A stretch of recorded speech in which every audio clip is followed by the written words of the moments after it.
It's time to take you behind the scenes of the making of the Harry Potter Quidditch World Cup video game. So, where do we start? We track down some of the high-flying team to discover some of their secrets.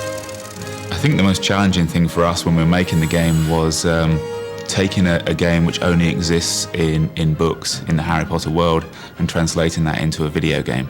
Quidditch is like 3 sports. It's ice hockey, basketball and football. It's the speed and the physical nature of ice hockey. Basketball, where it's fast end-to-end action. Soccer, because of the complexities of the game. It's got that kind of dynamic speed, so I'd compare it to maybe one of the extreme sports, maybe like snowboarding. It differs from normal sports games in that it's actually a magical sports game. It plays on broomsticks and it's played in 3 dimensions.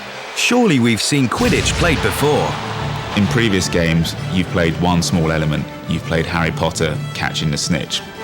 In Harry Potter Quidditch World Cup, it's a complete Quidditch experience. Getting to experience chasers, beaters, seekers and also the keepers. You get the whole thing.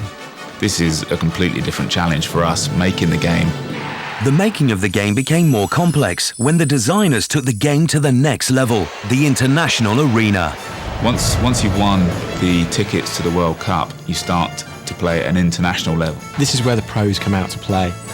Now we know how to play, we can explore just how difficult it was to bring the game to life. Each object in the game was first constructed out of a kind of 3D wire mesh. All of these things are basically created with triangles or polygons. It's kind of think of it like papier-mâché. You've got the chicken wire, it's the framework that creates the body of the player or the sides of the buildings. Let's take a closer look at the players and where they play.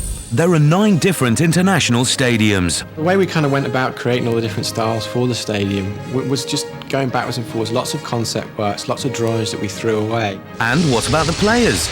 Obviously Quidditch isn't a real game, but if it was, it's supposed to be set now. The teams are current, so although the uniforms are traditional, they have lots of modern elements to them. Within the game, all the teams do play really, really differently. You've got the Japanese team, they're a real flair team, use a lot of combination moves. The French, their special moves were very kind of flamboyant and elegant, whereas the Nordic ones were much more kind of brutal. Once the animators have got the game looking right, the audio designers get together to make the sound work alongside the visuals. The broom sounds we use are somewhere between a howling wind and a jet engine. They're quite a natural sort of sound, but very, very energetic.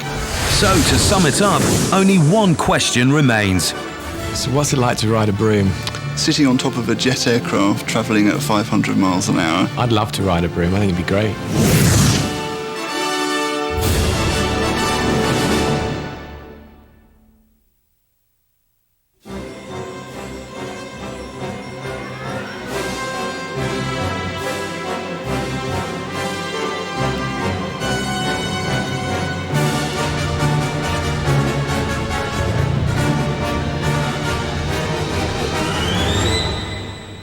EA Games.